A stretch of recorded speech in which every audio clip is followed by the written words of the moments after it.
Boys, we got the best team in Madden 6 AP edition. Now, I will be fully honest as we go through this breakdown of the team with the new AP. If I'm missing someone you guys think we should have on here, like, let me know. I have not tried every card in the game recently. I've fallen a little behind on that.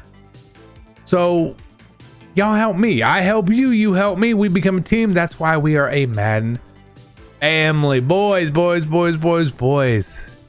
You like the change or no?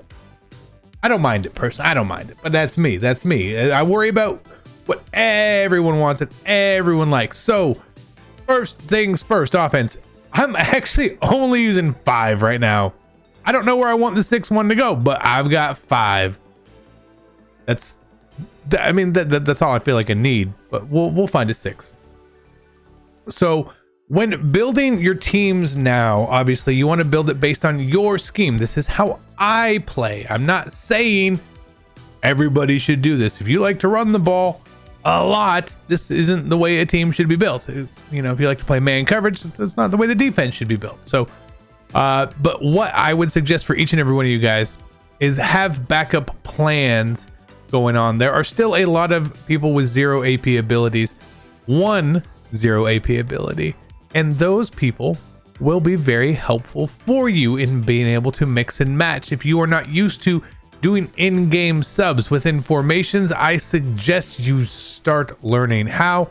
It is going to be a helpful thing, and you will probably stress out a little bit less. So let's start with an obvious thing here. We're at 98 overall. I don't care about overall right now. What it says, 98, 99, 92. I don't care what it says, okay? We're not worried about that. John Madden gets 0 AP secure protector. He's on the line. I like threat detector. I like identifier. So we have Larry Allen, 0 AP threat detector. We have DeCastro, 0 AP identifier. And then at center, we're using Game Changers, Joel Bitonio.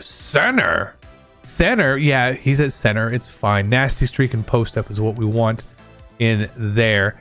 And then there's a couple choices for 0 AP secure protector at right tackle. One of them is the Pinay Sewell, who is the AANHPI promo. He's a free card. He's a 96. That's fine. If you want to go get that card for a free secure protector, go do that.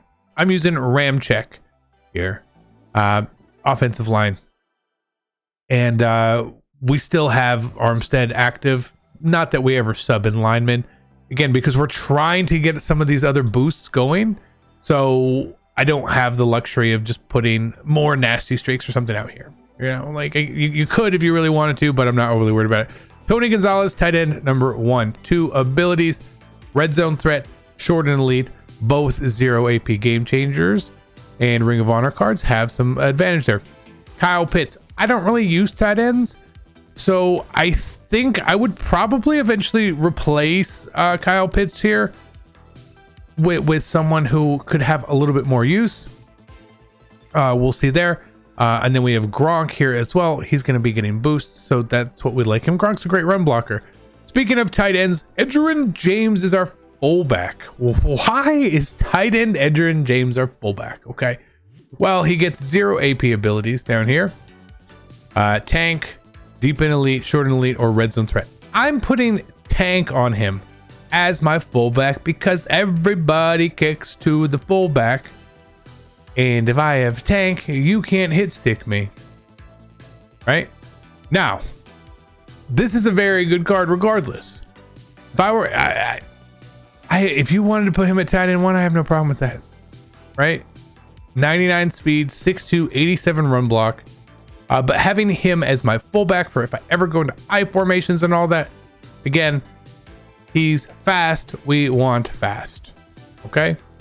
Now as you scroll down here, you'll see his impact block is a little low. That's fine. You would like it to be higher. His pass block power and finesse 70, 72. Again, that's fine. Run block power, run block finesse, we don't worry about at all. But this is a fun card. I'm looking forward to using it. Again, he's here to field kickoffs for the most part. Okay. Aaron Rodgers, I'm using 3 AP on him with 5 abilities: playmaker, set feet, lead gunslinger, hot route master, fearless. Right, we're using all of that.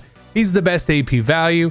Again, I put playmaker on him. I want to be using it. If I didn't want to use it, that's where an extra AP would come from. And we have Tim Tebow with tank here. If you have been watching my gameplay channel, which is titled just, and then the little underscore in CC, you see I like to run with my quarterbacks near the red zone. I think having tank on a quarterback isn't a bad option as a backup there. And he fits in with us doing space mutt stuff. Cordero Patterson, flash, tank, short and elite, and the flash X factor. So we're still using the AKA X factored running backs. Again, I really like tank. A lot of people hit stick. It's just the way a lot of people work. He's still the best running back in the game. I've got Bijan in here with Bruiser. He probably won't see the field a whole lot. They really messed up his abilities. And then we have Gus Edwards at the very bottom here. I put backfield master on him for 0 because why not? But he also gets goal line back for 0 as well. So again, if we needed to sneak someone in here potentially, we could do that. Receivers, you got to imagine we're gonna get better AP receivers here coming up because Calvin is like the same as a lot of people. Andre Rison's basically the same. Dwight Clark's basically the same. But Randy Moss gets 2 abilities. We have deep out and route tech. CeeDee Lamb gets short in and short out for 0. CeeDee Lamb is probably the best receiver in the game. All right. That's the truth. That's the truth. So our abilities, 5 AP. Again, we talked about them, but you can see them all here as we scroll through just to see what we are doing. I am a very pass happy player this year. I will run the ball if I have to. That's why we have certain things on there. When I put tank on a card, it's really just for when I catch the ball. I don't want people hit sticking me, and I want to be reducing my chances of fumbles. Normally, how do you fumble? You get hit sticked, right? So that's helpful there, especially if it's free on someone. That's cool. When we go to defense, not a ton of changes over here on defense, but my general concept for running 6 AP here is going to be 2 AKA pass rushers and then a Lawrence Taylor with double or nothing and edge threat elite. The reason why I'm not going to use 3 AKA pass rushers is that extra AP is going to come in handy elsewhere, right? Having 2 is fine. And yes, people are using secure protectors in this. Yeah, probably, right? Probably, but at 0 cost for Lawrence Taylor, if someone doesn't have one, I'll sub him around, put him where he needs to go, right? And again, I hear this all the time from you guys, all right? Let's look at my face here, okay? You need to hear my face. You need to hear my face, right? I see people say, well, you don't need to use these cards, the edge threat elites. You don't need to use a Lawrence Taylor or the AKA pass rushers because everyone uses secure protector. They use edge protector. That's awesome. Who uses it on their tight end? Not almost nobody, right? Especially now. People like to block their tight ends in a lot of formations. They do. They do. People block their running backs. They do, right? I want that advantage. You block your tight end against an AKA Shaq Leonard. Good luck. It's not going to work. It's not going to work.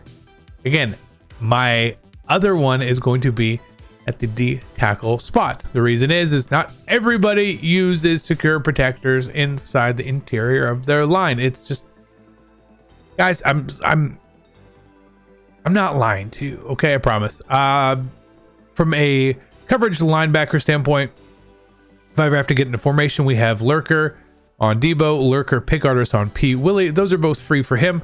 Fred Warner, again, got to throw someone out there. Crusher Enforcer, again, stopping the run game. Clay Matthews, not really using. Cornelius Bennett gets inside stuff for 0. Shaq Leonard is going to be our pass rusher. Let's move down to the line here. Double or nothing inside stuff on Reggie White. Groot playing D tackle for us, right? We have a reach elite on Dalvin Tomlinson. We have an inside stuff, or whatever that one is. Another inside stuff, a defensive rally, an edge threat. I think we could probably optimize our defensive pass rush a little bit better against running personnel. Maybe a secure tackler somewhere in there hiding. I think that's probably the way that things will kind of like go more towards, we have Cam Chancellor here. I know he's a really expensive card to have as a backup, but we put Enforcer on him. Again, kickoffs, punts, all that sort of stuff. I know it's expensive, but whatever, right? It's just the way it goes. So again, we have our dollar pass rush that we're trying to use and get pressure. And then, hey, some people are still going to be heavy runners. That's fine. We also have enough abilities and players out here to throw out there and throw people at the problem, right? Again, when we need to, Justin Simmons, he'll come off the field. Sean Taylor or Cam Chancellor will come on the field, right? It just makes sense. At corner and safety, I'm rocking 1 zone KO and pick artists on them. Exception Ryan Neal, obviously, as a game changer, gets an extra ability. He has Crusher, so we can leave him out there. Deion Sanders gets a 0 AP flat zone, so we could actually save an AP, but I'll throw Acrobat on him there as well. I have no problem with that. Still using 1. Slay, flat zone, and my safeties are on deep out zone, not deep in zone. Deep in zone doesn't work very well. Deep out is much better. And we lose a lot of flexibility here. Again, FaceTime. All right, we lose a lot of flexibility with the AP change. That's the biggest thing that we lose as a zone player. That's what we're losing here. But you still want to have pick artists on as many people as you can. That's got to be, if you get a 0 AP, that's the 0 AP it should be at a minimum, right? Because what's the better outcome on a play? A dropped interception, but it's an incompletion, or an interception. Give me the interception all the time. The other thing too, when you run zone KOs, I don't know about man KOs here, so I'm gonna leave that alone. But with zone KOs, as long as they're on the field, they're gonna light up and they're gonna react. Part of a zone KO is 2 parts. 1, reacts better to the throw. All right, they're all gonna do that. Even if you're not in that area, they're gonna react better. And then the KO part is you have to be within that range, the short range, the middle range, the deep out range, all that sort of stuff. Okay, so I still want to have those when I can, even if they may not be in the right position, because I put my outside corners in outside quarters at times, which is not a flat zone anymore. But again, that's the flexibility we are losing here 100%, and I'm totally okay with that. So again, maximizing what we have out here as we go through all of these here. Again, I may be missing someone that's extremely vital and important, and if I am, God, like, let me know, right? I miss things. I miss things at times, but we are building this up to be the way we need. The only real things that I would probably not want to do is, since we have our 3 main pass rushers, I would want a 4th person with a double or nothing or something like Clay Matthews, but more as a DN. So maybe turn Jason Taylor into that, and then really focus the rest of our depth of linebacker and defensive line on run stopping abilities. Okay. When we get to special teams, obviously no changes. Sames. Users, Bayard, 0 AP, Pick Artist, and Acrobat. We like that. Underrated card. Probably the most underrated card of the year. Pull them out, Pick Artist. Right? Again, that's fine. Lawrence Taylor, Groot, Shaq Leonard sitting in there. And then I have Dwight Freeney as rush D tackle 2 for maybe when we play 4 down lineman nickel set from a pass rush standpoint, because he has defensive rally. So he's at least given us some points and stuff there. But again, I don't think that's perfect and ideal. Our slot corners, again, Rod Woods and Night Train Lane. If you wanted to use safeties here, I got no problem with using safeties here now at all, because a lot of people really care about the overall of their team. Stop caring about that now. It doesn't matter anymore. But they're hitters. We like that. From a strategy standpoint, they never deactivated Sugar Rush for whatever reason, so we still have Route Tree, Bull Rush. Again, sure, why not? Everything's almost 99. Do all of that stuff. So that's how it all looks for this team. Very, very good team. But again, I feel like I may be missing something here or there, and I figure EA is going to start dipping their hand, their toes, their feet, their arm, everything in the 00 AP buckets coming up very soon. Maybe it starts with golden tickets. Maybe it's only some random Ultimate Legend LTDs, but they're going to start doing that. And then that's when everything is going to change drastically, right? Those are going to be now the new best cards. That's the whole reason for this AP change. Again, I don't mind it so much after, looking through it and playing around a bit, but it's simply to make new cards feel special. It's the only way that they could do it. It's the truth. So we'll see how that rolls out and works, but that is our best team in Madden. I'm actually excited to play. Well, you're seeing this and I'm not here, but I'm excited to play. I promise you that. I love you guys. Thank you so much for your support. I'm out. Peace.